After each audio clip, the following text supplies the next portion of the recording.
ઓમ શ્રી ગણેશાય નમઃ. જય શ્રી કૃષ્ણ મિત્રો. આજે આપણે શનિવારની શનિદેવની કથા સાંભળીશું, જે કર્મના શુદ્ધ કરનારા દેવતા છે, ન્યાયના દેવતા છે. આજે આપણે એની કથા સાંભળીશું. આ તે પવિત્ર દિવસ છે જ્યારે ન્યાયના દેવતા, કર્મફળ આપનાર ભગવાન શનિદેવ પોતાના ભક્તોના જીવન પર વિશેષ દ્રષ્ટિ કૃપા કરે છે અને તેમના કર્મો અનુસાર તેમના ભયમાંથી તેમને મુક્તિ અપાવે છે, સ્થિરતા અને ધૈર્યનું વરદાન આપે છે. શાસ્ત્રોમાં કહેવાયું છે કે જે પણ વ્યક્તિ શનિવારના દિવસે શ્રદ્ધાથી, અનુશાસન અને વિશ્વાસ સાથે શનિદેવની કથા સાંભળે છે, તેના જીવનમાં ચાલી રહેલી દોષ, સાડાસાતી, શનિ દશા, શનિ દોષ, ઢૈયા, બિનજરૂરી ભય, આર્થિક તંગી અને વારંવાર આવતી જીવનમાં અડચણો, મુશ્કેલીઓ ધીરે ધીરે સમાપ્ત થઈ જાય છે. જેમ અંધારી રાત પછી સૂર્યના કિરણો આશા લઈને આવે છે, તેમ શનિદેવની કથા જીવનમાં ન્યાય અને સંતુલન, આત્મબળનો સંચાર કરે છે. દર્શક મિત્રો, એક ક્ષણ થોભીને તમારા જીવન તરફ જુઓ. ક્યારેય કારણ વગર ડર બન્યો રહે છે. ઘણી વખત કારણ વગર જ આપણને ભય લાગે છે. ક્યારેક મહેનત પછી પણ સફળતા નથી મળતી. દેવું અને ગરીબી પીછો નથી છોડતી. ક્યારેક અપમાન, ક્યારેક અસ્થિરતા જીવનને થકાવી દે છે અને ઘણીવાર એવું લાગે છે જાણે ભાગ્ય સાથ જ નથી આપતું. પરંતુ આજે જ્યારે તમે શનિવારના દિવસે આ પાવન કથા, ભગવાન શનિદેવની કથા સાંભળવા બેઠા છો, તો એવું પ્રતીત થાય છે જાણે ન્યાય અને કરુણાની દિવ્ય ઉર્જા તમારા જીવનમાં પ્રવેશ કરી રહી હોય. શનિદેવ એ સમજાવી રહ્યા છે કે કષ્ટ દંડ નથી હોતા, પરંતુ કર્મોને શુદ્ધ કરવાનું માધ્યમ હોય છે. અને જ્યારે ભક્ત ધીરજ રાખે છે, નિયમનું પાલન કરે છે ને સત્યના માર્ગ પર ચાલે છે, ત્યારે શનિદેવ સ્વયં તેના રક્ષક બની જાય છે. ભગવાન શનિદેવ માત્ર દંડ આપનાર દેવ નથી, તેઓ અનુશાસનના દેવતા છે, કર્મને શુદ્ધ કરતા છે. તે એ શક્તિ છે જે મનુષ્યને અહંકારથી વિનમ્રતા, ડરથી સાહસ અને અસ્થિરતાથી સ્થાયિત્વ તરફ લઈ જાય છે. તેમની કૃપાથી દરિદ્રતા દૂર થાય છે, ભય સમાપ્ત થાય છે, જીવનમાં સ્થિરતા આવે છે. આ જ કારણ છે કે આજની આ કથા માત્ર સાંભળવાની નથી, આ કર્મ સુધારવાની અને શનિ બાધાથી મુક્તિની સાધના બની શકે છે. આ શીખવે છે કે જ્યારે મનુષ્ય ધીરજ, સેવા અને સત્યને અપનાવે છે, તો શનિની કઠોર દ્રષ્ટિ પણ કૃપામાં બદલાય છે. ઘણીવાર મનુષ્ય મનમાં પ્રશ્ન કરે છે કે મારા કષ્ટ ક્યારે સમાપ્ત થશે? મારી ગરીબી અને ડર ક્યારે દૂર થશે? મારા જીવનમાં સ્થિરતા અને શાંતિ ક્યારે આવશે? દર્શક મિત્રો, બની શકે કે આજનો આ શનિવાર જ આ તમામ પ્રશ્નના ઉત્તર બની જાય.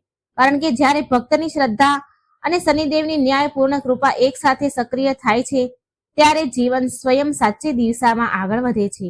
એટલા માટે માત્ર સાંભળશો નહીં, દરેક શબ્દને આત્માથી તમે અનુભવો, તમારા જીવનમાં ઉતારો, તમારી આત્મામાં ઉતારો, હૃદયમાં ઉતારો અને સંકલ્પ લો કે તમે પણ જીવનમાં સત્ય, સંયમ, સેવા અને ધીરજ અપનાવશો. તો આવો મનને શાંત કરી ભગવાન શનિદેવની કથા સાંભળીએ. ડર અને અહંકારનો ત્યાગ કરીએ, હૃદયમાં વિશ્વાસ અને અનુશાસનનો દીવો પ્રગટાવો અને ભગવાન શનિદેવનું સ્મરણ કરો. આ પાવન શનિવારની વ્રત કથાની યાત્રા આપણે આરંભ કરીએ. પરંતુ મિત્રો, આગળ વધતા પહેલા એક અત્યંત આવશ્યક વાત છે. શનિવારની પવિત્ર કથા માત્ર સાંભળવા માટે નથી હોતી, આ જીવનને સાચા માર્ગ પર લાવવાનો એક પ્રયાસ છે. શાસ્ત્રમાં કહેવાય છે કે શનિદેવની કથાને અધૂરી ન છોડવી જોઈએ. તે તેના પૂર્ણ ફળથી વંચિત રહી જાય છે. એ વ્યક્તિ અધૂરી કથા જીવનમાં પણ અધૂરાપણાને જન્મ આપે છે. એટલા માટે વિનંતી છે કે આજની કથાને અંત સુધી જરૂર સાંભળજો. બની શકે કથાનું કોઈ એક વાક્ય, એક શબ્દ, કોઈ એક ભાવ અથવા કોઈ એક શીખ તમારા જીવનને મુક્તિ અપાવે, ડરથી દૂર કરે, ગરીબી દૂર થાય, શનિ બાધાને સદાય માટે દૂર કરી દે. દર્શક મિત્રો, જે વ્યક્તિ ભગવાન શનિદેવની કથાને શ્રદ્ધાથી સાંભળે છે, તેના જીવનમાં ધીરજ, સ્થિરતા અને ન્યાય આવે છે, જે તેને બીજા સુધી પહોંચાડે છે. તેના પર શનિદેવની કૃપા સદા બની રહે છે. અને જો તમે સાચા સનાતની છો, ભગવાનને માનો છો, તો આવી પાવન કથાને દૂર દૂર સુધી ફેલાવો. એ આપણો ધર્મ છે અને પુણ્ય પણ છે. તેથી આ વિડીયોને પ્રેમથી લાઈક કરો, તમારા પરિવાર અને મિત્રો, સગા સંબંધી સાથે શેર કરો અને આ અમારી શ્રેષ્ઠ સુવિચાર ચેનલને સબસ્ક્રાઇબ જરૂર કરી દેજો. ભગવાનનું કરેલું કોઈ પણ કાર્ય વ્યર્થ નથી જતું. આપણા થકી કોઈ સાંભળે છે, કોઈના જીવનમાં પરિવર્તન આવે છે, કોઈના દુઃખ દૂર થાય છે, કોઈને આત્મબળ મળે છે, તો એનું કઈ પુણ્ય ફળ વ્યર્થ નથી જતું. ભગવાન એનું પુણ્ય ફળ આપે જ છે. ભગવાન હરેક ક્ષણ આપણી સાથે છે, એ બધું જ જુએ છે, આપણા સર્વ કર્મના એ સાક્ષી છે. માટે દરેક કથાઓ, જે ભગવાનની કથાઓ છે, એ લોકો સુધી પહોંચાડો, જેથી બીજાના જીવનમાં પણ પરિવર્તન આવે. ભગવાન શનિદેવની દિવ્ય કથાઓ અને જીવનની સાચી દિશા આપનારા સંદેશ મળતા રહે.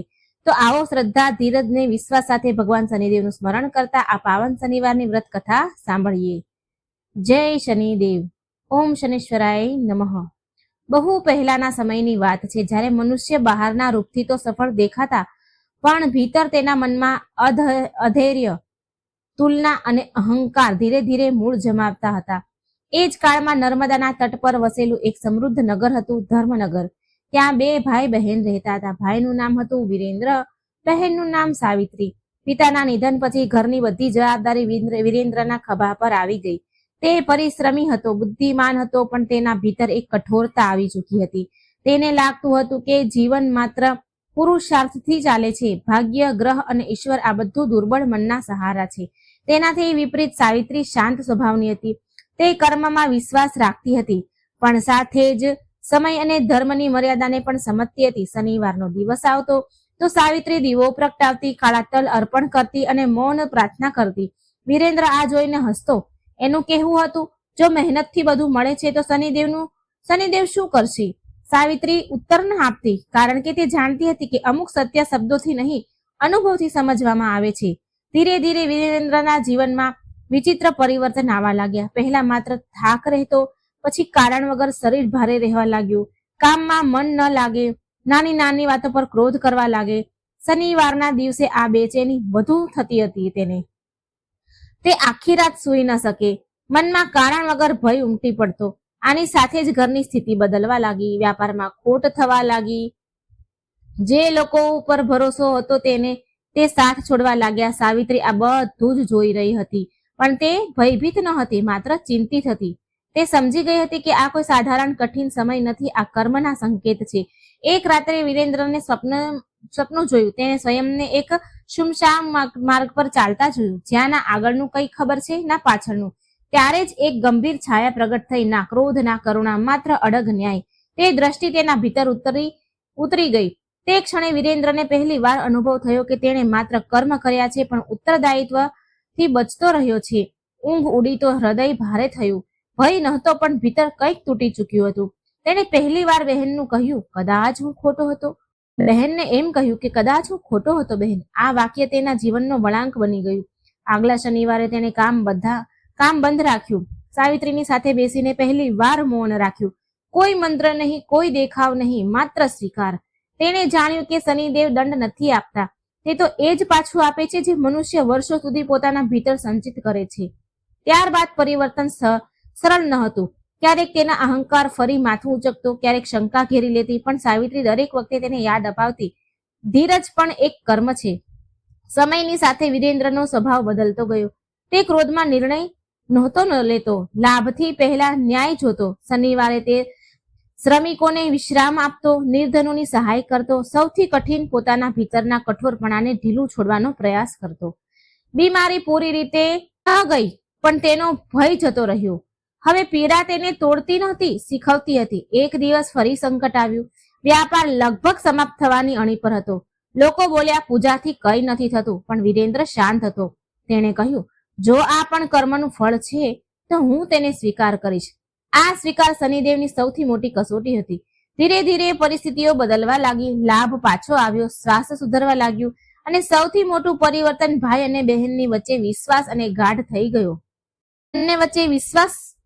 ગાઢ થઈ ગયો. સાવિત્રી જાણતી હતી કે આ કોઈ વરદાનનું ફળ નથી, પરંતુ સાચી દિશામાં ઉઠાવેલા પગલાની સ્વીકૃતિ છે. અને પછી એક દિવસ એવો આવ્યો જ્યારે વિરેન્દ્રએ ઊંડી ઈચ્છા મહેસૂસ કરી કે તે સીધા શનિદેવને મળે, તેના ચરણોમાં પોતાની બધી ભૂલો મૂકે અને તેમનાથી પોતાના માટે, પોતાની બહેન સાવિત્રી માટે અને પોતાના પૂરા પરિવાર માટે તેમજ નગર માટે આશીર્વાદ માંગે. તેણે આ ઈચ્છા સાવિત્રીને જણાવી. સાવિત્રીએ હસતા હસતા કહ્યું, ભાઈ, જ્યારે હૃદય શુદ્ધ હોય અને પ્રાર્થનામાં નિષ્કામ ભાવ હોય, ત્યારે પ્રભુના દ્વાર ક્યારેય બંધ નથી હોતા. પણ આ માર્ગ સરળ નથી. શનિદેવ સુધી પહોંચવા માટે તારે તારા ભીતરના એ તમામ લોખંડને ઓગાળવા પડશે, જે તું વર્ષોથી તારા અહંકાર, તારા દંભ અને તારા ક્રોધના રૂપમાં જમા કરતો આવ્યો છે.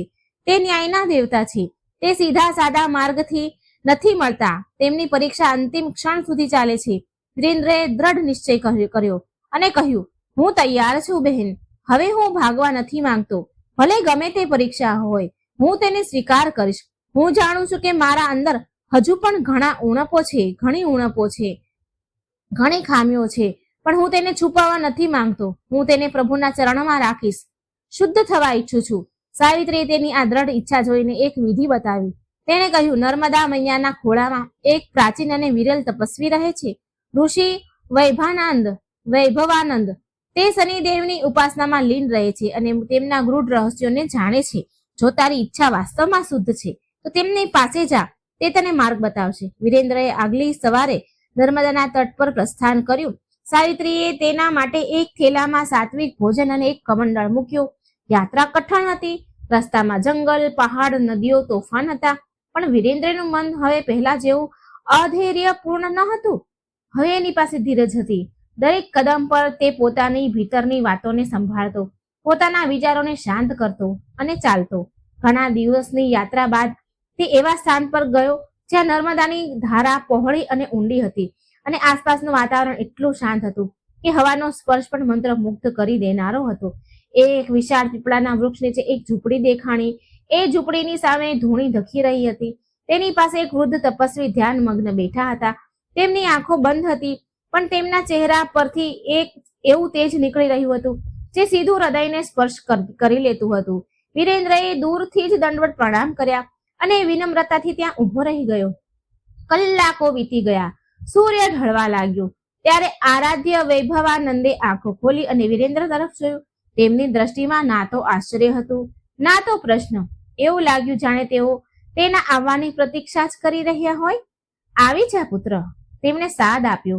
વિરેન્દ્રએ ઝૂંપડીની નજીક જઈને ફરી પ્રણામ કર્યા અને પોતાનો પરિચય દીધો. ઋષિ હસ્યા. ધર્મનગરથી આવેલો તે યુવક જેણે પોતાના અહંકારનો દાહ કર્યો છે અને હવે શુદ્ધિકરણ ઈચ્છે છે. સાવિત્રીએ તારા વિશે મને જણાવ્યું છે. વિરેન્દ્ર આશ્ચર્યચકિત રહી ગયો. ઋષિએ કહ્યું, તારી બહેનની પ્રાર્થનાઓ અને તારા સંકલ્પની ઉર્જા મારા સુધી પહોંચતી રહી છે. સારું થયું જે તું આવી ગયો. શનિદેવ સાથે સાક્ષાત્કારની ઈચ્છા રાખનારો દરેક સાધના સરળતાથી તેમના સુધી નથી પહોંચી શકતી. તારે એક સાધના કરવી પડશે. 7:30ની સમાપ્તિ નહીં, પરંતુ પોતાના કર્મ પ્રત્યે પૂર્ણ સમર્પણ અને પ્રાયશ્ચિતનો માર્ગ અપનાવવો જ પડશે. ઋષિએ આગળ કહ્યું, આવતા 7 શનિવાર તું અહીં જ નર્મદા તટ પર રહીશ. પ્રતિદિન નર્મદા મૈયાની આરાધના કરીશ અને તેમનાથી તારા અંદરના બધા વિષ, બધી કઠોરતા, બધી નકારાત્મકતાને વહાવી લઈ જવાનું વરદાન માંગીશ. તું માત્ર જળ અને ફળ પર રહીશ. રાત્રિમાં તું આજ પીપળાના વૃક્ષની નીચે બેસીને ઓમ શનૈશ્વરાય નમઃ મંત્રનો જાપ કરીશ. 7મા શનિવારની રાત્રે જ્યારે ચંદ્ર અડધો હોય અને આકાશમાં શનિનો પ્રભાવ સર્વોચ્ચ હોય ત્યારે તારે એક વિશેષ યજ્ઞ કરવો પડશે. તે યજ્ઞની અગ્નિમાં તારી તે તમામ વસ્તુઓને સમર્પિત કરવી પડશે જે તારા અહંકાર અને ભૌતિક લગાવનું પ્રતીક છે. આ કઠિન હશે કારણ કે મન તેને છોડવા માટે ઘણા બધા બહાના બતાવશે. પણ યાદ રાખજે, તું દાન કરે છે તે જ તને મુક્ત કરે છે. અને પછી યજ્ઞ બાદ તું આજ નર્મદાના તટ પર એક ગુફામાં પ્રવેશ કરીશ, જેનો માર્ગ હું તને બતાવીશ. ત્યાં તું 3 દિવસ અને 3 રાત વિના કંઈ ખાધા પીધા માત્ર જળના સહારે ધ્યાનસ્થ રહીશ, ધ્યાન કરીશ. 4થા દિવસે જો તારી લગન અને સમર્પણ શુદ્ધ હશે તો શનિદેવ સ્વયં તારી સામે આવશે, પ્રગટ થશે. જે પણ ઈચ્છે છે એ તું માંગી શકે છે. પણ હે વિરેન્દ્ર, સાવધાન રહેજે. તેમનાથી માંગતા પહેલા તારું હૃદય પૂરી રીતે નિર્મળ અને નિષ્કામ હોવું જોઈએ, કારણ કે તે જે આપે છે તે સદૈવ ન્યાયના સિદ્ધાંત પર આપે છે. વિરેન્દ્રએ માથું ઝુકાવીને તેમની આજ્ઞા સ્વીકારી. બીજા દિવસથી જ તેની કઠોર સાધના આરંભ થઈ. પ્રાતઃ વહેલી સવારે નર્મદામાં સ્નાન પછી મૌન રહી જળ લઈને સૂર્યને અર્ધ્ય આપ્યું. દિવસભર ઋષિના કહ્યા અનુસાર નર્મદા સ્ત્રોતનો પાઠ અને પોતાના કર્મનું સ્મરણ. ભોજનમાં માત્ર ફળ અને નર્મદાનું જળ. પહેલા શનિવાર સુધી તેનું શરીર વિદ્રોહ કરવા લાગ્યું. ભૂખ, તરસ, થાક અને જૂની આદતોએ તેને ઘેરી લીધો. મન તેને બહેકાવા લાગ્યું આ બધું વ્યર્થ છે. તું આટલું કષ્ટ કેમ ઉઠાવી રહ્યો છે? ઘરે પાછો ચાલ. પણ ત્યારે જ તેને સાવિત્રીનો ચહેરો યાદ આવ્યો. તેનું તે શાંત સ્મિત અને તેના શબ્દ ધીરજ અને એક કર્મ છે. ધૈર્ય પણ એક કર્મ છે. આ શબ્દ યાદ આવ્યા તેને. વિરેન્દ્રએ મન શાંત કર્યું અને સાધનામાં લીન થયો. બીજા શનિવાર સુધી શરીરે સમર્પણ કરવાનું શરૂ કરી દીધું. હવે ભૂખ તરસનો અહેસાસ ઓછો થતો જતો. મન પણ શાંત થવા લાગ્યું. પણ હવે એક નવી ચુનૌતી હતી. અતીતના તમામ કર્મોનો બોધ. જે લોકોને તેને દુઃખ આપ્યું હતું, જેમની સાથે તેને અન્યાય કર્યો હતો, જેમની ભાવનાઓને તેને ઠેસ પહોંચાડી હતી, તે બધાના ચહેરા તેની આંખો સામે આવવા લાગ્યા. એક ઊંડો પછતાવો તેની અંદર ભીતર ઉમટવા લાગ્યો. તે રડ્યો. નર્મદાની લહેરો સામે બેસીને તેણે પોતાના બધા ગુનાહ, પોતાની બધી ભૂલો માં નર્મદા સમક્ષ સ્વીકાર કરી. ત્રીજા અને ચોથા શનિવારની વચ્ચે તેની ભીતર એક વિચિત્ર શૂન્યતા આવી. હવે ના અતીતનો મોહ હતો, ના ભવિષ્યનો ભય. તે વર્તમાન ક્ષણમાં જીવી રહ્યો હતો. ઋષિ વૈભવાનંદ ક્યારેક ક્યારેક આવતા અને તેના માથા પર હાથ મૂકી દેતા. તેમના સ્પર્શથી એક ઉર્જાનો પ્રવાહ હતો જે વિરેન્દ્રને શક્તિ આપતો. પાંચમા શનિવારે ઋષિએ તેને એક વિશેષ મંત્ર આપ્યો. ઓમ પ્રામ પ્રીમ પ્રોમ સમ શનેશ્વરાય નમઃ. આ મંત્રના જાપથી વિરેન્દ્રને એવું લાગવા માંડ્યું જાણે તેની આસપાસ એક સુરક્ષા કવચ બની ગયું હોય અને તેની ચેતના વધુ સૂક્ષ્મ થતી જતી હોય. છઠ્ઠા શનિવારની રાત્રે વિરેન્દ્રએ સ્વપ્ન જોયું કે તે એક અંધારી સુરંગમાં ચાલી રહ્યો છે અને સુરંગના અંતમાં એક નીલી કાળી જ્યોતિ ટમટમની રહી છે. જ્યોતિની પાસે પહોંચતા જ તેને એક ગર્જના સંભળાઈ. તું કોણ છે? વિરેન્દ્રએ સ્વપ્નમાં જ ઉત્તર આપ્યો. હું એક પાપી છું, એક ભૂલોથી ભરેલો જીવ જે તમારા ચરણોમાં શુદ્ધિ માંગવા આવ્યો છું. ત્યારે તે જ્યોતિ વધુ નજીક આવી અને તેણે જોયું કે તે એક વિશાળકાય પુરુષનું રૂપ છે, જેના હાથમાં ગદા છે અને એક કાગડા પર આરૂઢ છે. વિરેન્દ્રની ઊંઘ ઉડી ગઈ. તેનું હૃદય ધબકી રહ્યું હતું, પણ ભય ન હતો, પરંતુ એક અદ્ભુત ઉત્સુકતા અને શ્રદ્ધા હતી. સાતમો શનિવાર આવ્યો. ઋષિ વૈભવાનંદે યજ્ઞની તૈયારી કરાવી. વિરેન્દ્રએ પોતાની સાથે લાવેલી તે તમામ વસ્તુઓ કાઢી જે તેની જૂની ઓળખનો હિસ્સો હતો.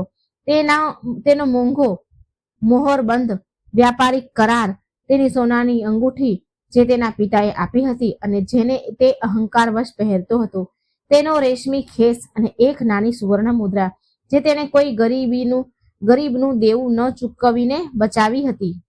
આ બધાને જોઈને તેની આંખો ભીની થઈ ગઈ. આ માત્ર વસ્તુઓ ન હતી, આ તેનો અહંકાર અને લાપરવાહીના પ્રતીક હતા. ઋષિએ અગ્નિ પ્રજ્વલિત કરી. વિરેન્દ્રએ એક એક કરી બધી વસ્તુઓ અગ્નિમાં સમર્પિત કરી. દરેક વસ્તુના બળતા જ તેને લાગ્યું જાણે તેના અંદરનો એક બોજ હળવો થઈ ગયો છે. અંતમાં ઋષિએ કાળા તલ, અડદ અને સરસવનું તેલ અગ્નિમાં અર્પણ કર્યું.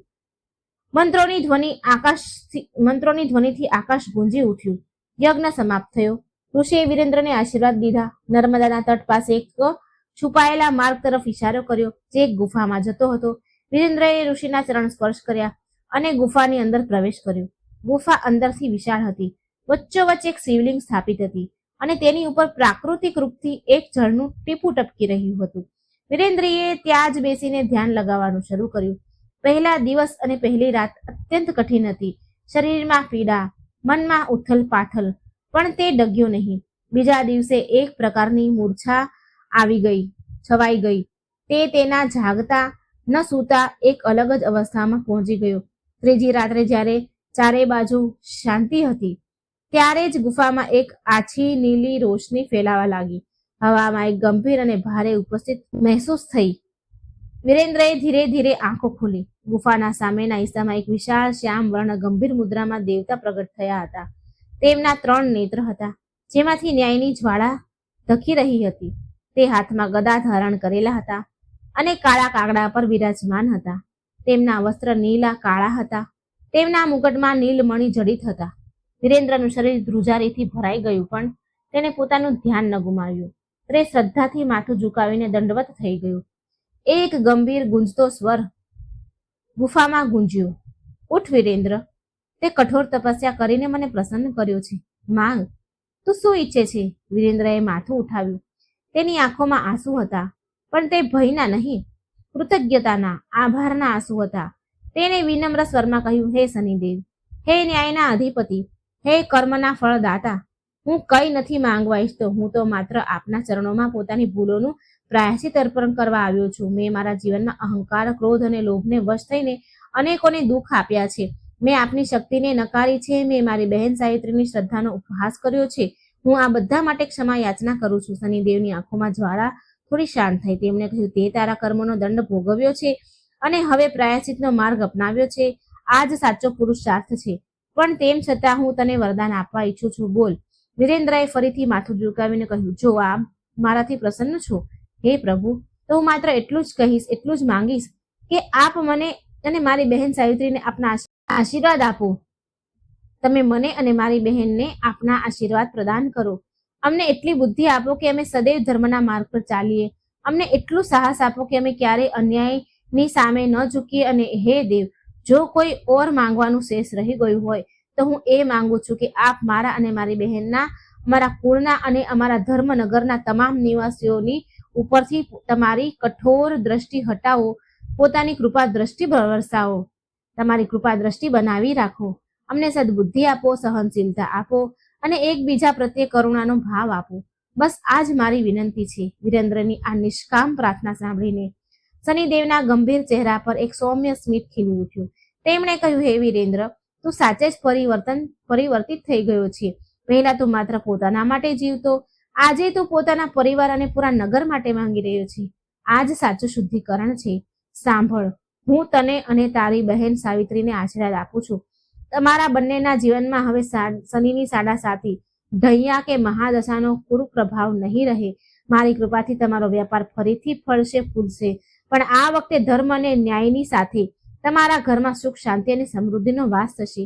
તારી બહેન સાવિત્રીના વિવાહ એક યોગ્ય અને ધાર્મિક વર સાથે થશે અને તેનું વૈવાહિક જીવન આનંદમય રહેશે. ધર્મનગરના તમામ નિવાસીઓ શ્રદ્ધા અને સદભાવથી રહેશે. તેમના પર મારી કૃપા દ્રષ્ટિ સદૈવ બની રહેશે. પણ યાદ રાખજે, આ આશીર્વાદ ત્યાં સુધી જ રહેશે જ્યાં સુધી તમે ધર્મના માર્ગ પર અડગ રહેશો, ન્યાય કરશો, દાન આપશો, શ્રદ્ધા રાખશો અને ક્યારેય પણ અહંકારને વશ નહીં થાવ. તે આજે જે કંઈ શીખ્યું છે તેને ક્યારેય ભૂલતો નહીં. શનિવારના દિવસે નિયમથી મારી આરાધના કરજે. ગરીબો, અસહાયો અને પશુ પક્ષીઓને અન્ન જળ આપજે અને કાળા વસ્ત્ર, તલ, અડદનું દાન કરજે. આજ તને અને તારા પરિવારને મારી કૃપા પ્રાપ્ત કરાવતું રહેશે. એટલું કહીને શનિદેવે પોતાના હાથ ઉઠાવ્યા અને વિરેન્દ્રના માથા પર આશીર્વાદ માટે મૂક્યા. એક તેજ પ્રકાશથી લહેર વિરેન્દ્રના સંપૂર્ણ અસ્તિત્વમાં વહી ગઈ. તેને એવું લાગ્યું કે જાણે તેના ભીતરની બધી ગ્રંથિઓ, બધા બંધન ખુલી ગયા હોય. એક અદ્ભુત શાંતિ અને ઉર્જાએ તેને ભરી દીધો. જ્યારે વિરેન્દ્રએ આંખો ખોલી તો શનિદેવ અદ્રશ્ય થઈ ચૂક્યા હતા. ગુફામાં માત્ર તે નીલી રોશનીનો આભાસ શેષ હતો અને તે ટપકતું જળ. વિરેન્દ્ર ગુફામાંથી બહાર આવ્યો. સૂર્યોદય થઈ રહ્યો હતો અને નર્મદાની લહેર પર સુનેરી આભા વિખરાયેલી હતી. ઋષિ વૈભવાનંદ ઝૂંપડીની બહાર ઊભા હસી રહ્યા હતા. તેમણે કહ્યું, તારું મુખમંડળ પ્રસન્ન અને તેજોમય છે. સફળતા મળી ગઈ. હવે ઘરે પાછો જા. તારી બહેન તારી પ્રતીક્ષા કરી રહી છે. વિરેન્દ્રએ ઋષિના ચરણોમાં વારંવાર પ્રણામ કર્યા અને ધર્મનગર તરફ ચાલી નીકળ્યો. ઘરે પહોંચતા જ સાવિત્રીએ દ્વાર પર જ તેનું સ્વાગત કર્યું. તેણે જોતા જ કહ્યું, ભાઈ, તારા ચહેરા પર એક અલગ જ તેજ છે.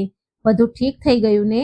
વિરેન્દ્રએ તેને ગળે લગાવીને કીધું, હા બહેન, બધું જ ઠીક થઈ ગયું અને મેં તારા અને આપણા નગર માટે આશીર્વાદ લાવ્યો છું.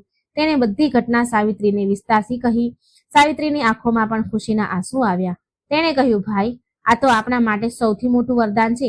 સમય વીતતો ગયો. વિરેન્દ્રએ પોતાના વ્યાપારને ફરીથી ઊભો કર્યો. પણ આ વખતે તેની નીતિઓ બદલાઈ ચૂકી હતી. તે મજૂરોને યોગ્ય મજૂરી આપતો હતો, વેતન આપતો હતો, ગ્રાહકો સાથે ઈમાનદારીથી વર્તન કરતો અને લાભનો એક હિસ્સો ગરીબો અને ધાર્મિક કાર્યોમાં દાન કરતો. શનિવારનો દિવસ તે પૂર્ણ રીતે શનિદેવની આરાધના અને સેવામાં સમર્પિત કરતો. ધર્મનગરમાં તેનું નામ હવે સન્માન અને શ્રદ્ધાથી લેવામાં આવતું. સાવિત્રીના વિવાહ એક સુયોગ્ય અને ધાર્મિક બ્રાહ્મણ યુવક સાથે થયા, જે વિદ્વાન અને દયાળુ હતા. તેમનું ગૃહસ્થ જીવન આનંદ અને શાંતિથી ભરપૂર હતું. નગરના લોકો પણ વિરેન્દ્રના ઉદાહરણથી પ્રભાવિત થયા અને શનિવારના વ્રત, દાન અને પૂજાને મહત્વ આપવા લાગ્યા. ધર્મનગર વાસ્તવમાં એક ધર્મનગર બની ગયું હતું, જ્યાં લોકો પરસ્પર સહયોગ, કરુણા અને ન્યાયની સાથે રહેતા હતા. વિરેન્દ્રએ સાવિત્રીનું જીવન લાંબુ અને સાર્થક રહ્યું. તેમણે હંમેશા એ જ શિક્ષા આપી કે શનિદેવ ભલે કઠોર ન્યાય કરે છે, પણ તે એના પર જ કૃપા કરે છે જે પોતાના કર્મોનું દાયિત્વ લે છે. પ્રાયશ્ચિત કરે છે અને બીજાના કલ્યાણ માટે જીવે છે. ભક્તિ, શ્રદ્ધા અને સદાચાર એ જ શનિદેવને પ્રસન્ન કરવાનો સાચો માર્ગ છે. અને આ પ્રકારે વીરેન્દ્ર અને સાવિત્રીની કથા ધર્મનગરમાં પેઢી પર પેઢી સંભળાવવામાં આવતી રહી, જેનાથી લોકોને એ સંદેશ મળતો રહ્યો કે ઈશ્વરની કૃપા મેળવવા માટે સૌથી પહેલા પોતાની અંદરનો અહંકારને ત્યાગ કરવો જોઈએ. હૃદયનું શુદ્ધિકરણ જરૂરી છે. શનિદેવનો આશીર્વાદ સદાય તેમના પર રહે છે, જે ન્યાયના પથ પર ચાલે છે, ધીરજ રાખે છે અને બીજાના દુઃખોમાં સહાયક બને છે. આ કથા અહીં સમાપ્ત નથી થતી પ્રિય ભક્ત મિત્રો, કારણ કે આ માત્ર એક કથા નથી, પરંતુ એક જીવન દર્શન છે. હવે આપણે આ કથાથી મળેલા સંદેશાઓ પર થોડી વધુ વિસ્તારથી ચર્ચા કરીએ. કથામાં વીરેન્દ્રના પરિવર્તનની પ્રક્રિયા ધીરે ધીરે થઈ. આ એકદમ ન થયું. તેને સ્વપ્નના માધ્યમથી સંકેત મળ્યા, પછી તેણે પોતાની ભૂલ સ્વીકારી, પછી તેણે તપસ્યા અને સાધનાનો માર્ગ અપનાવ્યો અને અંતે તેણે શનિદેવની સામે નિષ્કામ ભાવથી પ્રાર્થના કરી. આ પૂરું ચક્ર આપણને શીખવે છે કે જીવનમાં આવનારી કઠણાઈઓ આપણા માટે એક શીખ લઈને આવે છે, એક સબક લઈને આવે છે. જો આપણે તે સબકને સમજીએ તો પોતાના આચરણમાં સુધારો લાવીએ તો જ તે કઠણાઈઓ આપણા ઉત્થાપનનું કારણ બની જાય છે. વીરેન્દ્રએ જ્યારે પોતાના અહંકારના પ્રતીક વસ્તુઓને અગ્નિમાં સમર્પિત કરી તો આ એક પ્રતિકાત્મક ક્રિયા હતી. આપણે પણ આપણા જીવનમાં તે ચીજો, જે વસ્તુઓ, તે આદતો અને તે વિચારોને ત્યાગવો જોઈએ જે આપણા આધ્યાત્મિક વિકાસમાં બાધા બને છે. પછી તે ઘમંડ હોય, ઈર્ષ્યા હોય, દ્વેષ હોય કે પછી લોભ હોય, આ બધાને આપણે પોતાની ભીતરની અગ્નિ, આત્મચિંતન અને સંકલ્પની અગ્નિમાં બાળીને ભસ્મ કરી દેવા જોઈએ. સાવિત્રીનું ચરિત્ર ધૈર્ય અને શ્રદ્ધાનું પ્રતીક છે. તેણે ક્યારેય પોતાના ભાઈનો ઉપહાસ ન કર્યો, ના તો તેની સાથે જબરજસ્તી કરી મનાવવાની કોશિશ કરી. તે માત્ર પોતાના કર્મમાં લાગેલી રહી અને પ્રાર્થના કરતી રહી. તેનો આ ધીરજતા અને વિશ્વાસ અંતે વીરેન્દ્રના પરિવર્તનનો આધાર બન્યો. આનાથી આપણને એ શિક્ષા મળે છે કે બીજાને બદલવાની કોશિશ કરવાને બદલે આપણે સ્વયં સાચા માર્ગ પર ચાલીએ. આપણું આચરણ અને વિશ્વાસ જ બીજા પર સકારાત્મક પ્રભાવ પાડે. શનિદેવ પાસેથી વરદાન માંગવાના પ્રસંગમાં વીરેન્દ્રએ પહેલા પોતાની ભૂલો માટે ક્ષમા માંગી અને પછી નિષ્કામ ભાવથી માત્ર પોતાના અને પોતાના નગરના કલ્યાણની કામના કરી. આ આપણને શીખવે છે કે ઈશ્વરને પ્રાર્થના કરતી વખતે આપણું હૃદય નિર્મળ અને નિષ્કામ હોવું જોઈએ. આપણે માત્ર પોતાના માટે જ નહીં, પરંતુ બધાના કલ્યાણની કામના કરવી જોઈએ, કારણ કે સાચો આશીર્વાદ ત્યારે જ મળે છે જ્યારે આપણી ઈચ્છાઓ વ્યક્તિગત સીમાઓને ઓળંગીને સર્વભૌમિક થઈ જાય છે.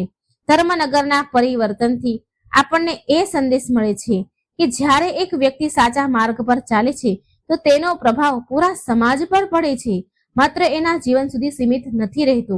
વીરેન્દ્રના બદલાવને ન માત્ર તેના પોતાના જીવનને પૂરતું, પરંતુ પૂરા નગરના જીવનને સુખદ અને સમૃદ્ધ બનાવી દીધું. એટલા માટે આપણે હંમેશા એ કોશિશ કરવી જોઈએ કે આપણા વ્યક્તિગત જીવનમાં આવેલા સકારાત્મક બદલાવ સમાજના હિતમાં પણ કામ આવે. અને અંતમાં શનિદેવના આશીર્વાદની શરતો પર ધ્યાન દઈએ તો તેમણે કહ્યું કે આ આશીર્વાદ ત્યાં સુધી બન્યો રહેશે જ્યાં સુધી વીરેન્દ્ર ધર્મના માર્ગ પર ચાલતો રહેશે. એટલે કે આશીર્વાદ સ્થાયી નથી, પરંતુ આપણા કર્મ પર નિર્ભર છે.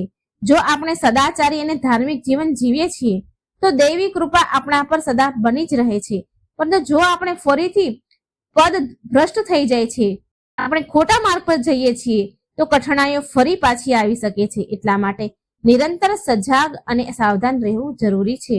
પ્રિય ભક્તો, આ કથા આપણને એ પણ કહે છે કે ગ્રહોની ચાલ અને તેમનો પ્રભાવ અટળ છે, પણ મનુષ્યનો પુરુષાર્થ, તેની શ્રદ્ધા અને તેના સત્કર્મ તે પ્રભાવોને પરિવર્તિત કરવાની શક્તિ રાખે છે. શનિદેવ ન્યાયના દેવતા છે. તે કોઈની સાથે પક્ષપાત નથી કરતા. તે માત્ર આપણા કર્મોનો હિસાબ કિતાબ રાખે છે અને તે અનુસાર ફળ આપે છે. એટલા માટે જો આપણે પોતાના કર્મ શુદ્ધ અને નેક રાખીએ તો શનિદેવની કૃપા આપણા પર સદા બની રહેશે, સદા વરસશે.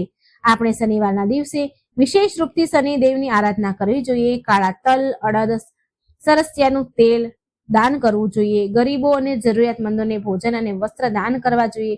કાગડાઓને ભોજન નાખવું જોઈએ, કારણ કે કાગડો શનિદેવનું વાહન છે.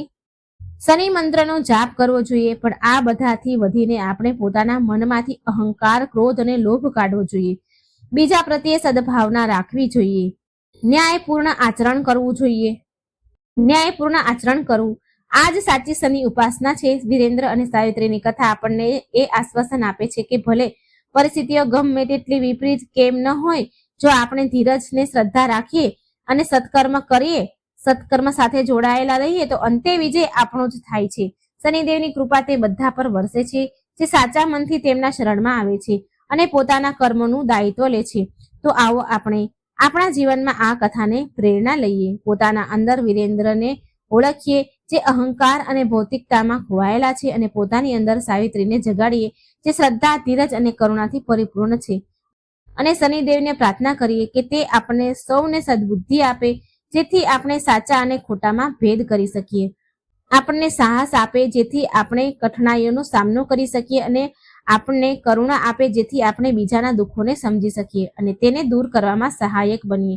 આ જ સાચી ભક્તિ છે, આ જ સાચી ઉપાસના છે. આ કથાના માધ્યમથી આપણે જોયું કે કેવી રીતે એક વ્યક્તિના પરિવર્તનથી પૂરા પરિવાર, પૂરા નગર અને પૂરા સમાજનું કલ્યાણ થયું. આ કથા અહીં સમાપ્ત થાય છે, પણ તેની શિક્ષા હંમેશા આપણી સાથે રહેશે. આશા છે કે આ કથા તમારા હૃદયને સ્પર્શી હશે અને તમારા જીવનમાં સકારાત્મક પરિવર્તન લાવશે. કથામાં વિરેન્દ્રએ 7 શનિવારનું વ્રત કર્યું. 7નો અંક પણ વિશેષ મહત્વ રાખે છે. 7 દિવસ, 7 સપ્તાહ, 7 માહ આ બધી અવધિઓ વિભિન્ન સાધનાઓ અને વ્રતોમાં મહત્વપૂર્ણ માનવામાં આવે છે. 7 શનિવારનું વ્રત કરવાથી શનિદેવ પ્રસન્ન થાય છે, અનેક ભક્તના બાધા અને કષ્ટ દૂર કરે છે. પણ સંખ્યાથી વધુ મહત્વપૂર્ણ છે નિયમિતતા અને નિષ્ઠા. ભલે તમે 1 શનિવારનું વ્રત કરો કે 7નું, તમારી શ્રદ્ધા અને સમર્પણ સાચા હોવા જોઈએ, એ વધારે માયને રાખે છે. કથાના માધ્યમથી આપણને એ જાણવા મળે છે કે શનિદેવ માત્ર કષ્ટ આપનાર દેવ નથી, તે કષ્ટ હરનાર દેવ છે. તે ન્યાયના દેવતા છે ને ન્યાય ક્યારેક કઠોર લાગી શકે છે પણ ભવિષ્ય માટે હિતકારી હોય છે. શનિદેવની એક બીજી પણ કથા સાંભળીએ જેનાથી તમારી શ્રદ્ધા ઓર ઊંડી થશે. આ કથા અહીં સમાપ્ત નથી થતી. બીજી કથા જે તમારા જીવનના બધા શનિ દોષ મટાડી દેશે. બહુ સમય પહેલાની વાત છે, જ્યારે મનુષ્ય બહારની તો શક્તિશાળી દેખાતા પણ અંદરથી તેના મનમાં અહંકાર અને ધીરજ ધીરે ધીરે ઘર કરવા લાગ્યા હતા. તે સમયે નર્મદાની નજીક ફેલાયેલ એક વિસ્તૃત રાજ્ય હતું, જ્યાંની ધરતી ઉપજાઉ હતી, નદીઓ શાંત વહેતી અને પ્રજા પોતાના રાજાને ધર્મનું પ્રતીક માનતી હતી. તે રાજ્યનું નામ હતું ધર્મપુર અને તેનો શાસક હતો રાજા ધર્મકેતુ. રાજા ધર્મકેતુનું નામ જ તેની ઓળખ હતી. તે ન્યાય કરતા હતા, દંડ આપતા હતા, દાન પણ કરતા હતા, પણ તેના દરેક કર્મમાં એક સૂક્ષ્મ અહંકાર છુપાયેલો હતો. તે એ માનવા લાગ્યા કે તેના ધર્મ માત્ર રાજધર્મ સુધી સીમિત છે. તેનો ધર્મ માત્ર રાજકાજ ધર્મ સુધી જ સીમિત છે, તેનાથી ઉપર કોઈ શક્તિ નથી. આ જ વિચાર ધીરે ધીરે તેના જીવનમાં બેસી ગયો. શનિવારનો દિવસ આવતો તો દરબાર લાગતો, નૃત્ય સંગીત થતા શનિદેવનું સ્મરણ કરવામાં નહોતું આવતું. પુરોહિત સંકેત આપતા, જ્યોતિષ ચૂપચાપ ચિંતા કરતા, પણ રાજા તે વાતનો સમયની બરબાદી સમજતો હતો. તેને વિશ્વાસ હતો કે જે દેખાય છે તે જ સત્ય છે, જે દેખાતું નથી તેના પર ધ્યાન આપવું દુર્બળતા જ છે. આ જ વિચાર શનિદેવના ન્યાયમાં સૌથી મોટો દોષ બની જાય છે. થોડા જ સમયમાં રાજાની શારીરિક એક વિચિત્ર શિથિલતા આવવા લાગી શરીરમાં. પહેલા આ માત્ર થાક હતો, પછી તે દર્દમાં બદલવા લાગ્યો અને હાથ કાંપવા લાગ્યા. નેત્રમાં તેજ ઓછું થવા લાગ્યું અને મનમાં કારણ વગર ભય ઉત્પન્ન થવા લાગ્યો. વૈદ બોલાવવામાં આવ્યા, ઔષધિઓ આપવામાં આવી, પણ રોગનું મૂળ પકડવામાં ન આવ્યું. આ કોઈ સાધારણ બીમારી ન હતી. આ તે પીડા હતી જે ભીતરથી જન્મ લે છે અને બહાર સુધી ફેલાય છે. શનિવારના દિવસે આ પીડા વધુ થતી. જેવો સૂર્ય અસ્ત થાય, રાજાના મનમાં ભારેપણું ઉતરી જતું. તે વિના કારણે ક્રોધિત થતા, ક્યારેક મૌનમાં ડૂબી જતા. તેની સાથે જ રાજ્યની ગતિ પણ બદલાવા લાગી. જે ખેતરોમાં દર વર્ષે અન્ન લહેરાતું હતું ત્યાંની માટી સુકાવા લાગી. જે વેપારીઓની તિજોરીઓ ભરેલી રહેતી ત્યાં ખોટના ભણકારા સંભળાવા લાગ્યા. પ્રજામાં પણ અસંતોષ પાંગરવા લાગ્યો, જાણે બધું એક સાથે બોજરૂપ થતું જઈ રહ્યું હતું. આ બધું જોઈને પણ રાજા ધર્મકેતુ ન સમજ્યા. આ માત્ર સંયોગ ન હતો, કર્મનો ક્રમ હતો. શનિદેવનો ન્યાય ચૂપચાપ ચાલે છે. તે ના શોર કરે છે, ના ચેતવણી વારંવાર આપે છે. તે માત્ર સમય આપે છે અને જ્યારે સમય પૂરો થાય ત્યારે પરિણામ સામે આવવા લાગે છે.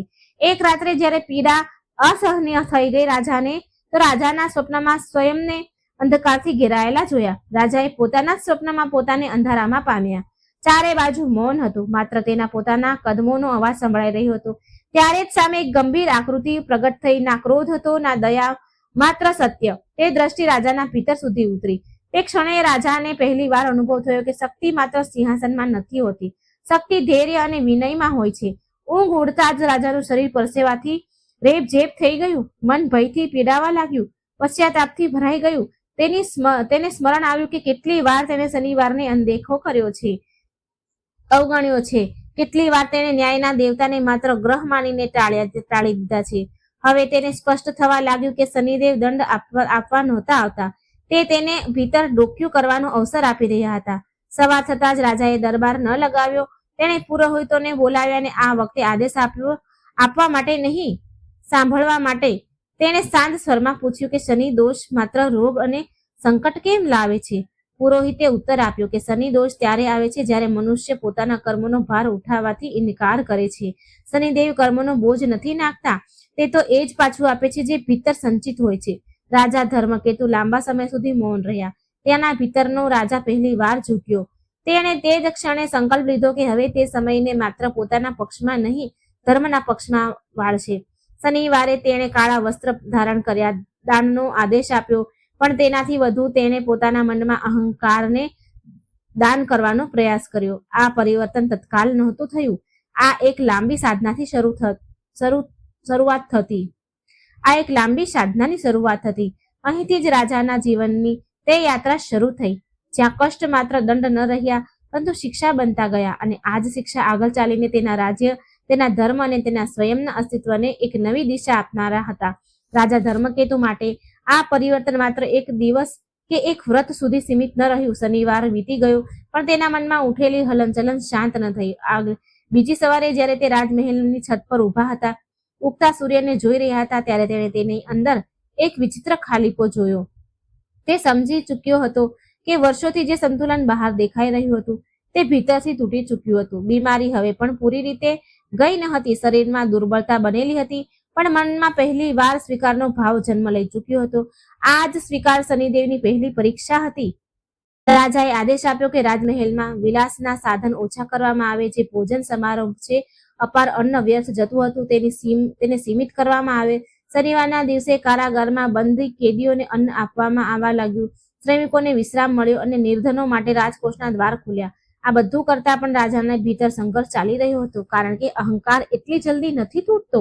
ક્યારેક તેના મનમાં વિચાર આવતો કે શું સાચે જ આ કારણ છે કે તે માત્ર ભયવશ આ બધું કરી રહ્યા છે? પણ શનિદેવની ચાલ ધીમી હોય છે પણ ઊંડી હોય છે. જેમ જેમ રાજાનો વ્યવહાર બદલવા લાગ્યો તેમ તેમની સામે ઓર પરીક્ષાઓ આવવા લાગી. એક દિવસ સીમા પરથી સમાચાર આવ્યા કે વર્ષોથી શાંત રહેનારું પાડોશી રાજ્ય હવે સંધિ તોડવાની તૈયારીમાં છે. સેનાપતિએ યુદ્ધની સલાહ આપી. દરબારી ક્રોધિત થઈ ઉઠ્યા, પણ રાજા આ વખતે તરત નિર્ણય ન લઈ શક્યા. તેને સ્મરણ આવ્યું કે શનિદેવ ક્રોધમાં લેવાયેલા નિર્ણયને કઠોર ફળમાં બદલી દે છે. તેણે પહેલી વાર યુદ્ધથી પહેલા ધૈર્યને પસંદ કર્યું. દૂત મોકલવામાં આવ્યા, સંવાદ થયો અને ખબર પડી શત્રુ રાજ્ય પણ પોતાના આંતરિક સંકટોથી ઝઝૂમી રહ્યું છે. યુદ્ધ ટળી ગયું, પણ રાજાની ભીતર આ સમજ ઓર ઊંડી થઈ ગઈ. શક્તિનો અર્થ માત્ર તલવાર ઉઠાવવો નથી, ક્યારેક તેની નીચે મૂકવી પણ શક્તિ હોય છે. આ દરમિયાન તેની બીમારીમાં પણ હલકો સુધાર દેખાયો.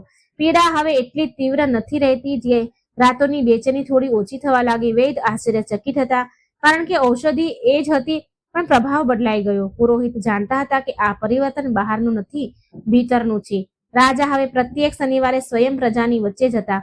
તે સિંહાસનથી નીચે ઉતરીને એ જ માર્ગો પર ચાલતા જ્યાં ક્યારેક માત્ર તેની સવારી નીકળતી હતી. તેણે જોઈ કે પ્રજાના કષ્ટ કેટલા વાસ્તવિક છે અને તેનો અહંકાર કેટલો કલ્પિત હતો. આ દિવસોમાં તેને ફરી સ્વપ્ન આવવા લાગ્યું, પણ હવે તે ડરાવણા નહોતા. સપનામાં એ જ ગંભીર આકૃતિ આવતી, પણ આ વખતે મૌનમાં નહીં, સંકેતોમાં. ક્યારેક તેને કાળા તલ અર્પિત કરતા જોતા, ક્યારેક કોઈ વૃદ્ધને સહારો આપતા. રાજા સમજવા લાગ્યા કે શનિદેવની કૃપા કોઈ વરદાન નથી, પરંતુ સાચી દિશામાં વધવા કદમોની સ્વીકૃતિ છે. પછી એક એવો શનિવાર આવ્યો જ્યારે રાજાની બીમારી અચાનક વધી. શરીરમાં અસહનીય પીડા ઉઠી, જાણે બધું ફરીથી તૂટવા લાગ્યું હોય. દરબાર હડકંપ મચી ગયો. દરબારમાં તો કેટલાક એક કહે છે કે પૂજાવ્ય છે, કેટલાકે કહ્યું આ અંતિમ સમય છે, પણ રાજા ધર્મકેતુ શાંત હતા. તેને ધીમા સ્વરે કહ્યું, જો આ પણ કર્મનું જ ફળ છે તો તે તેનો સ્વીકાર કરે છે. તે જ ક્ષણે તેને મનમાં ને મનમાં સંકલ્પ લીધો કે ભલે શરીર સાથ આપે કે ન આપે, ધર્મના માર્ગથી નહીં હટું. આજ તે ક્ષણ હતી જ્યારે શનિદેવની પરીક્ષા પોતાની ચરમ સીમા પર હતી. કષ્ટ વધીને સીમા અડે છે, સીમાએ પહોંચી ગયું ત્યારે જ તેનું બંધન ઢીલું પડે છે. થોડા જ દિવસોમાં રાજાની સ્થિતિ સ્થિર થવા લાગી. રોગ પૂરી રીતે સમાપ્ત ન થયો, પણ તે રોગ રાજાને નિયંત્રિત નહોતો કરી રહ્યો, પરંતુ રાજા રોગની સાથે જીવતા શીખી ગયા. રાજ્યમાં પણ પરિસ્થિતિઓ ધીરે ધીરે સુધરવા લાગી. વર્ષા થઈ, ખેતરોમાં હરિયાળી પાછી આવી અને પ્રજાના મનમાં ફરીથી વિશ્વાસ જાગ્યો. આ કથા અહીં સમાપ્ત નથી થતી, કારણ કે રાજા ધર્મકેતુની યાત્રા હજુ શેષ હતી. શનિ દોષ માત્ર સંકટ નહોતો લાવ્યો, તે રાજાના જીવનમાં એક લાંબી સાધનાનું દ્વાર ખોલી ચૂક્યો હતો, જ્યાં દરેક શનિવારે એક નવી પરીક્ષા અને દરેક કષ્ટ એક નવો બોધ લઈને આવવાનો હતો. અને હવે આપણે આ કથાને ઓર ઊંડાણથી અને વિસ્તારથી વિના રોકાએ વિના છોડીએ તેને સંપૂર્ણ ગરિમા અને શિક્ષાની સાથે આગળ વધારીએ છીએ. રાજા ધર્મકેતુ હવે સમજવા લાગ્યા હતા કે શનિદેવનો માર્ગ માત્ર તપસ્યાનો નથી, પરંતુ કર્મની શુદ્ધિનો માર્ગ છે. એક દિવસ જ્યારે તે નર્મદા તટ પર શનિવારની સંધ્યાએ તલ અને તેલનું દાન કરીને પાછા ફરી રહ્યા હતા, તો તેમની દ્રષ્ટિ એક વૃદ્ધ મજૂર પર પડી. એક ભારે લાકડાનો ભારો ઉઠાવતા લડખડતા અને પડી ગયા. રાજા તત્કાલ પોતાના રથમાંથી ઉતર્યા અને સ્વયં તે વૃદ્ધની સહાયતા માટે દોડ્યા. તેણે ન માત્ર તેને ઉઠાવ્યા, પરંતુ તેના ઘા પર પાણી નાખ્યું અને પોતાના વસ્ત્રનો એક ટુકડો ફાડીને પટ્ટી બાંધી. સેવકો ચકિત રહી ગયા, કારણ કે આ એ જ રાજા હતા જે ક્યારેક પ્રજાને સીધા જોવાથી પણ કતરાતો હતો. તે વૃદ્ધની આંખોમાં આંસુ હતા. તેને રાજાને ઓળખ્યા નહોતા, કારણ કે રાજા સાધારણ કાળા વસ્ત્ર રાજાએ પહેરેલા હતા. તેણે રાજાનો હાથ ચૂમી લીધો અને કહ્યું, પુત્ર, તારા જેવો સરળ હૃદયવાળાને શનિદેવ ક્યારેય દુઃખી નહીં રાખે. રાજાનું હૃદય ભરાઈ આવ્યું. તેને લાગ્યું જાણે આ શનિદેવનો જ સંદેશ હતો. તેના માધ્યમથી આવેલો તેણે વૃદ્ધને પૂછ્યું કે શું તેને કષ્ટ છે. વૃદ્ધે જણાવ્યું કે તેનો એકમાત્ર પુત્ર, જેના ભરણ પોષણનો સહારો હતો, ઘણા મહિનાઓ પહેલા એક દુર્ઘટનામાં પોતાનો પગ તોડાવી બેઠો હતો અને હવે ચાલી નથી શકતો. વૈદ્યોએ હાર માની લીધી છે. ઘરમાં અન્નનો એક દાણો નથી અને તે સ્વયં વૃદ્ધ થઈ ચૂક્યા છે. તેથી મજૂરી કરીને પેટ પાળવું મુશ્કેલ થઈ રહ્યું છે. રાજાએ તત્કાલ તે વૃદ્ધ અને તેના પુત્રને પોતાની સાથે રાજમહેલમાં લઈ જવાનો આદેશ આપ્યો. સેવકોએ તેને રોકવા માંગ્યા, શંકા કરી કે ક્યાંક આ કોઈ ષડયંત્ર ન હોય, પણ રાજા અડગ રહ્યા. રાજમહેલ પહોંચીને જ્યારે તે વૃદ્ધને ખબર પડી કે જે યુવકે તેની સહાયતા કરી તે સ્વયં રાજા ધર્મકેતુ છે, તો તે ભયથી કાપવા લાગ્યા અને ક્ષમા માંગી. રાજાએ તેને સાંત્વના આપી અને કહ્યું, નહીં, તમારા આશીર્વાદ જ મારા માટે સૌથી મોટું ધન છે. તમારા પુત્રનો ઈલાજ રાજવૈદ કરશે અને જ્યાં સુધી તે ઠીક ના થાય, તમારા બંનેનું ભરણ પોષણ રાજકોષમાંથી થશે. આ જોઈને બધા દરબારીઓ આશ્ચર્યચકિત રહી ગયા. આ એ જ રાજા હતા જે ક્યારેક દાનને માત્ર એક રાજકીય ઔપચારિકતા માનતા હતા. હવે તેના દાનમાં કરુણા હતી, સહજ માનવીય સંવેદના હતી. તે માત્ર રાજાને ફરી સ્વપ્ન આવ્યું. આ વખતે સ્વપ્નમાં શનિદેવની આકૃતિ પહેલાથી થોડી અલગ હતી. તેમના કાળા વસ્ત્રોમાં એક મંદ પ્રકાશ દેખાઈ રહ્યો હતો અને તેમના હાથમાં એક ત્રાજવું હતું. એક પલડામાં રાજાના જૂના અહંકારના કર્મ રાખ્યા હતા, જે ભારે હતા, અને બીજા પલડામાં તેના હાલના કેટલાક કર્મ વૃદ્ધની સહાયતા, ધીરજતા, વિનમ્રતા રાખ્યા હતા, જે હળવા હતા. શનિદેવ કોઈ શબ્દ ન બોલ્યા, માત્ર ત્રાજવાને જોતા રહ્યા. પછી અચાનક તે હળવા પલ્લામાં એક ચમકતી વસ્તુ મૂકી અને તે પલડું ધીરે ધીરે ભારે થવા લાગ્યું. રાજાને ઊંઘ ઉડી ગઈ. તેને સમજ ન આવ્યું કે આ સપનું શું અર્થ હતો આનો, પણ તેના મનમાં એક અદ્ભુત શાંતિ હતી. આગલા દિવસે જ્યારે તે દરબારમાં બેઠા હતા, ત્યારે દ્વારપાળે સૂચના આપી. એક સાધારણ ખેડૂત બહુ જ વિનમ્રતાથી રાજાને મળવાની ઈચ્છા રાખે છે. રાજાએ તેને અંદર બોલાવ્યા. ખેડૂતના હાથમાં એક નાનું માટીનું વાસણ હતું. તે ગભરાયેલો હતો. તેણે જણાવ્યું કે કાલ રાત્રે તેને એક સપનું આવ્યું હતું કે તેને રાજા માટે આ ઉપહાર લઈને જવાનું છે. વાસણમાં કાળા તલ અને સરસવનું તેલ હતું. રાજાએ જ્યારે તે વાસણને જોયું તો તેની આંખો ભરાઈ આવી. આ એ જ હતું જે તેણે સપનામાં શનિદેવના ત્રાજવામાં જોયું હતું, સાધારણ પણ શુદ્ધ ભક્તિનું પ્રતીક. રાજાએ તે ખેડૂતને સન્માનપૂર્વક ગળે લગાડ્યો અને તેને ઘણું બધું ધન આપીને વિદાય કર્યો. પણ તે માટીના વાસણને તેણે પોતાના શયન કક્ષમાં એક પવિત્ર સ્થાન પર રખાવી દીધું. આ ઘટના રાજાના હૃદયમાં એક ઊંડો બદલાવ લાવી. તેણે મહેસૂસ કર્યું કે શનિદેવની કૃપા દેખાડાથી નહીં, નિસ્વાર્થ ભાવથી કરવામાં આવેલ કર્મોથી મળે છે. હવે તેને સાધના ઓર ગહન થઈ ગઈ. તેની પ્રતિદિન પ્રાતઃકાળ ઉઠીને નર્મદામાં સ્નાન કરવાનું આરંભ કર્યું. કાળા વસ્ત્ર ધારણ કરીને શનિદેવના મંદિરમાં જતા. માત્ર કાળા તલ અને તેલનો દીવો પ્રગટાવતા અને કલાકો સુધી મૌન બેસી રહેતા, પોતાનું કર્મોનું વિશ્લેષણ કરતા. તેણે પોતાના જીવનના દરેક પાસાને જોવાનું શરૂ કર્યું. તેના ન્યાયમાં ક્યાંક ઉતાવળ ન હતી, તેના દાનમાં ક્યાંય દેખાડો ન હતો, તેની પ્રજા પ્રત્યે તેના મનમાં ક્યાંય છુપાયેલો તિરસ્કાર તો ન હતો. આ આત્મ અવલોકન કઠિન હતું, કારણ કે દરેક વખતે તેને પોતાની ખામીઓ જ દેખાતી, પણ તેને હાર ન માની. એક દિવસ તેની સૌથી વિશ્વાસપાત્ર મંત્રી, જે તેના બાળપણનો સાથી હતો, તેણે તેને પૂછ્યું, મહારાજ, આપ આટલું કષ્ટ કેમ ઉઠાવી રહ્યા છો? આપ તો રાજા છો, દેવતા પણ રાજાઓ માટે થોડી છૂટ રાખે છે. રાજાએ હસીને ઉત્તર આપ્યો, મિત્ર, આજ તો મારી ભૂલ હતી. હું વિચારતો હતો કે રાજા હોવાના લીધે મને કેટલાય વિશેષ અધિકાર છે, કે હું ધર્મના નિયમોની ઉપર છું. શનિદેવે મને બતાવી દીધું કે ન્યાયની સામે બધા સમાન છે. રાજા હોય કે રંગ, કર્મનો ફળ બધાને ભોગવવાનું છે, ભોગવવું જ પડે છે. મારું આ કષ્ટ કોઈ દંડ નથી, પરંતુ એક શિક્ષા છે. હું તેને સ્વીકાર કરું છું. મંત્રીએ જોયું કે રાજાના ચહેરા પર એક અલગ જ તેજ હતું. પહેલાનો અહંકારી તેજ ન હતું, પરંતુ એક શાંત આંતરિક પ્રકાશ હતો. રાજાની આ સાધના ધીરે ધીરે પૂરા સમાજમાં ફેલાવા લાગી. પ્રજાએ જોયું કે તેમનો રાજા વાસ્તવમાં બદલાઈ ગયો છે. તેના નિર્ણય વધારે ન્યાયપૂર્ણ થયા. તે ગરીબોની વાત ધીરજતાથી સાંભળતા, તેમની સમસ્યાનું સમાધાન તરત જ કરતા. તેણે રાજ્યમાં શનિવારના દિવસે બધા શ્રમિકોને, મજૂરોને રજાની ઘોષણા કરી. શનિવારના દિવસે બધા શ્રમિકોને રજા આપતા હતા. તેલના વેપારીઓને કાળા તલ અને સરસવના તેલનું દાન કરવા માટે પ્રોત્સાહિત કરતા હતા. કારાગારમાં કેદીઓને પુનર્વાસની વ્યવસ્થા કરી. પણ શનિદેવની પરીક્ષા હજુ સમાપ્ત ન થઈ. એકવાર ફરી એક મોટી ચુનૌતી આવી. રાજ્યમાં દુષ્કાળ પડવાની આશંકા હતી, કારણ કે સતત 2 વર્ષથી વર્ષા ઓછી થઈ હતી. ભંડાર અડધા જ ભરેલા હતા. રાજ્યના કોષગાર પણ દબાણ વધવા લાગ્યું. દરબારમાં સલાહ થઈ કે કર વધારવામાં આવે અથવા પાડોશી રાજ્યથી અન્ન ખરીદવામાં આવે, જે બહુ મોંઘું પડતું હતું. રાજાએ આ બંને સુઝાવને ઠુકરાવી દીધા. તેણે કહ્યું, જ્યારે પ્રજા સંકટમાં છે, તો રાજાનું કર્તવ્ય છે કે પોતાની સુખ સુવિધાઓને ઓછી કરે, પ્રજા પર બોજ ન વધારે. તેને રાજમહેલના ખર્ચ અડધો જ કરી દીધો. પોતાના અને પોતાના પરિવાર માટે નિત્ય આયોજિત થતા ભોજનના સમારંભ સાધારણ કરી દીધા. તેને સોના ચાંદીના વાસણોને વેચીને માટી અને કાંસાના વાસણ વાપરવાનું શરૂ કર્યું. તેને ઘોષણા કરી કે જ્યાં સુધી રાજ્યમાં અન્નની કમી છે, ત્યાં સુધી રાજા પ્રતિદિન માત્ર એક જ વાર સાદું ભોજન કરશે. આ જોઈને પ્રજાનું હૃદય દ્રવિત થઈ ઉઠ્યું. જનતાએ પણ સ્વેચ્છાએ પોતાના ઉપભોગને ઓછા કરવાનું શરૂ કરી દીધું. ધની વેપારીઓએ પોતાના ભંડારો ખોલી દીધા. ચમત્કારિક રૂપથી તે વર્ષે વાદળ મોડા આવ્યા, પણ જ્યારે વરસ્યા તો એવા વરસ્યા કે નર્મદા ઉભરાઈ આવી અને ખેતરો લહેરાવા લાગ્યા. દુકાળ ટળી ગયો. બધાએ આને શનિદેવની કૃપા માની. પણ રાજા જાણતા હતા કે આ માત્ર કૃપા નથી, પરંતુ સામૂહિક કર્મનું ફળ છે. જ્યારે શાસક અને પ્રજા બંને ધર્મના માર્ગ પર ચાલે છે, તો પ્રકૃતિ સ્વયં સહયોગ કરવા લાગે છે. આ ઘટના પછી રાજા ધર્મકીર્તિની ખ્યાતિ દૂર દૂર સુધી ફેલાવા લાગી. લોકો તેને ધર્મરાજ કહેવા લાગ્યા. પણ રાજા માટે આ ખ્યાતિ ફરી એક પરીક્ષા હતી. શું તે આ પ્રશંસામાં પોતાનો અહંકાર ફરીથી પાંગરવા દેશે? તેણે ઓર અધિક સતર્ક થઈને પોતાના સાધના ચાલુ રાખી. દરેક શનિવારે તે એક નવો સંકલ્પ લેતા.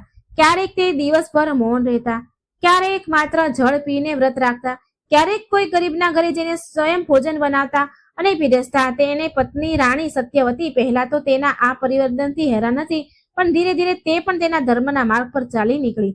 તેને પણ સોનાના આભૂષણોનો ત્યાગ કરી દીધો અને કાળા વસ્ત્ર ધારણ કરી નિર્ધન બાળકોની શિક્ષા અને વિવાહમાં સહાયતા કરવા લાગી. રાજા અને રાણીનું આ જીવન એક આદર્શ બની ગયું.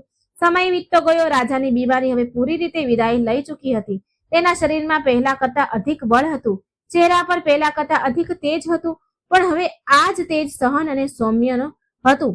આ તેજ હવે સહજ અને સૌમ્ય હતું, નિર્મળ હતું. એક દિવસ વૃદ્ધ પુરોહિતે તેને કહ્યું, મહારાજ, હવે શનિની સાડાસાતી અને ટૈયા આપના જીવનમાંથી વિદાય લઈ ચૂકી છે. આપે કર્મોનો ભાર હળવો કરી લીધો છે. હવે આપ સ્વતંત્ર છો. રાજાએ ગંભીર સ્વરમાં ઉત્તર આપ્યો, ગુરુદેવ, હું સ્વતંત્ર નથી થયો. હું તો હવે ઓર પણ બંધાઈ ગયો છું. ધર્મના બંધનમાં, કરુણાના બંધનમાં, સેવાના બંધનમાં. શનિદેવે મને બતાવ્યું કે વાસ્તવિક સ્વતંત્રતા અહંકારથી મુક્તિમાં છે, અને આ મુક્તિ એક સતત સાધના છે. હું હવે જીવનભર આ જ માર્ગ પર ચાલીશ. રાજાએ પોતાના અનુભવથી પ્રાપ્ત જ્ઞાનને એક ગ્રંથના રૂપમાં લખ્યું, શનિ સાર સમુદ્ર. આમાં તેને લખ્યું કે શનિદેવ ભયના દેવતા નથી, ન્યાયના દેવતા છે. તે આપણને શીખવે છે કે ધૈર્ય, વિનમ્રતા અને નિષ્ઠાથી કરવામાં આવેલું કર્મ જ સૌથી મોટી સાધના છે. કાળા તલ અને તેલનું દાન માત્ર એક પ્રતીક છે. અસલી દાન છે અહંકારનું દાન. શનિવારનું વ્રત માત્ર ઉપાસના નથી, પરંતુ ઇન્દ્રિયો પર નિયંત્રણ અને મનની શુદ્ધિનો દિવસ છે. રાજા ધર્મકેતુનો અંતિમ સમય આવ્યો. તે બહુ શાંતિથી સૂઈ ગયા. કહેવાય છે કે તેના અંતિમ સંસ્કાર સમયે આકાશમાં કાળા વાદળ છવાયા હતા, પણ વીજળી ન કડકી. માત્ર એક શાંત વર્ષા થઈ, જાણે સ્વયં શનિદેવ તેની ઉપર જળ અર્પિત કરી રહ્યા હોય. તેથી તેની કથા આજે પણ ધર્મપુર અને નર્મદાના કિનારે ગાવામાં આવે છે. લોકો કહે છે જે પણ શનિદેવની કૃપા ઈચ્છે છે તેને રાજા ધર્મકેતુની આ કથાને સાંભળવી જોઈએ અને સમજવું જોઈએ કે શનિદેવ ક્યારેય કારણ વગર કોઈને દંડ નથી આપતા. તે તો માત્ર આપણા પોતાના જ કર્મને આપણી સામે રાખે છે. જો આપણે તે કર્મોને સાચા મનથી સ્વીકારી લઈએ અને તેનાથી શીખી લઈએ અને સુધારવાનો માર્ગ અપનાવી લઈએ તો શનિદેવની કૃપા આપમેળે પ્રાપ્ત થઈ જાય છે, સ્વતઃ પ્રાપ્ત થાય છે. તે ન્યાયના દેવતા છે અને ન્યાયમાં કઠોરતા પણ હોય છે અને કરુણા ત્યારે જ મળે છે જ્યારે આપણે પોતાના અહંકારને તિલાંજલિ આપીને સાચા મનથી ધર્મના માર્ગ પર ચાલવાનો પ્રયાસ કરીએ છીએ. રાજા ધર્મકેતુની કથા આપણને એ જ શીખવે છે કે સંકટ આવે છે તો આપણે ડરવું ન જોઈએ, પરંતુ આત્મમંથન કરવું જોઈએ. શનિવારનો દિવસ આપણને યાદ અપાવે છે કે અઠવાડિયામાં આ અંતિમ દિવસ આપણે આપણા સપ્તાહભરના કર્મોનો હિસાબ કિતાબ કરવો જોઈએ. ભૂલો માટે ક્ષમા માંગવી જોઈએ અને આગલા સપ્તાહને બહેતર બનાવવાનો સંકલ્પ લેવો જોઈએ. કાળા તલ અને તેલનું દાન આ વાતનું પ્રતીક છે કે આપણે પોતાના અંધકારમય અહંકારને જ્ઞાનના તેલથી બાળીને ભસ્મ કરી દઈએ. નર્મદાના સ્નાન આ વાતનું પ્રતીક છે કે આપણે આપણા મનને નિર્મળ અને શાંત કરીએ. અને રાજા ધર્મકેતુનું જીવન આ વાતનું પ્રતીક છે કે કોઈ પણ કેટલો પણ મોટો કેમ ન હોય, જો તે અહંકારના પથ પર ચાલશે તો શનિદેવનો ન્યાય તેને અવશ્ય મળશે, અને જો તે વિનમ્રતા અને ધર્મના પથ પર ચાલશે તો શનિદેવ તેના પર કૃપા અવશ્ય કરશે, શનિદેવની કૃપા મળશે. એટલા માટે હે પ્રભુ શનિદેવ, અમે આપના ચરણોમાં નતમસ્તક છીએ. અમને સદબુદ્ધિ આપો, ધીરજ આપો અને એટલી શક્તિ આપો કે અમે રાજા ધર્મકેતુની જેમ પોતાના અહંકારને ત્યાગીને નિષ્ઠાથી પોતાના કર્મ કરતા આપના ન્યાયના પથ પર ચાલી શકીએ. અમે કાળા તલ અને તલનું દાન કરીએ છીએ, પણ તેનાથી વધીને અમે પોતાના મનના બધા કાળા દોષોનું દાન કરવાનો પ્રયાસ કરીએ છીએ. અમને ક્ષમા કરો, અમને સાચો માર્ગ બતાવો. ઓમ શનીશ્વરાય નમઃ. અને આ પ્રકારે રાજા ધર્મકેતુની કથા પૂર્ણ થઈ, પણ તેની શિક્ષા સદૈવ અમર રહેશે. જે કોઈ પણ આ કથાને શ્રદ્ધાથી સાંભળે છે, મનન કરશે અને આચરણમાં લાવશે, તેના જીવનમાંથી શનિદેવની કૃપા ક્યારેય વિમુખ નહીં થાય. તે ન્યાયના દેવતા છે અને ન્યાય જ સૌથી મોટો ધર્મ છે. આ કથાને સાંભળનાર, તેને આગળ વધારનાર અને તેને પોતાના જીવનમાં ઉતારનાર પ્રત્યેક જન પર શનિદેવની અપાર કૃપા બની રહે એવી અમે શનિદેવને પ્રાર્થના કરીએ છીએ. કથા સમાપ્ત. શુભમ ભવતુ. ઓમ શાંતિ શાંતિ શાંતિ. અને આ કથા અહીં વિરામ નથી લેતી, પરંતુ દરેક તે હૃદયમાં પુનર્જીવિત થાય છે જે અહંકારના અંધકારથી મુક્ત થઈને ધર્મના પ્રકાશ તરફ વધવાનો સંકલ્પ લે છે. રાજા ધર્મકેતુની આ ગાથા માત્ર એક કહાની નથી, એક જીવન દર્શન છે, એક આચાર સંહિતા છે. તે બધા માટે જે શનિદેવના ન્યાય અને કૃપા બંનેના સમજવા ઈચ્છે છે. આવો આપણે બધા મળીને આ કથાના સારને પોતાના જીવનમાં ધારણ કરીએ અને શનિદેવના સાચા ભક્ત બનીએ.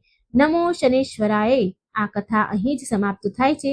તો પ્રિય મિત્રો, આ કથા તમને કેવી લાગી કમેન્ટ બોક્સમાં જરૂર જણાવજો અને મારી આ શ્રેષ્ઠ સુવિચાર ચેનલને સબસ્ક્રાઇબ કરવાનું ભૂલશો નહીં, વિડીયોને લાઈક કરવાનું ભૂલશો નહીં. કમેન્ટ બોક્સમાં શનિદેવનું નામ શ્રદ્ધાથી જરૂર લખજો. જય શનિદેવ. જય શ્રી કૃષ્ણ. રાધે રાધે. Thank you.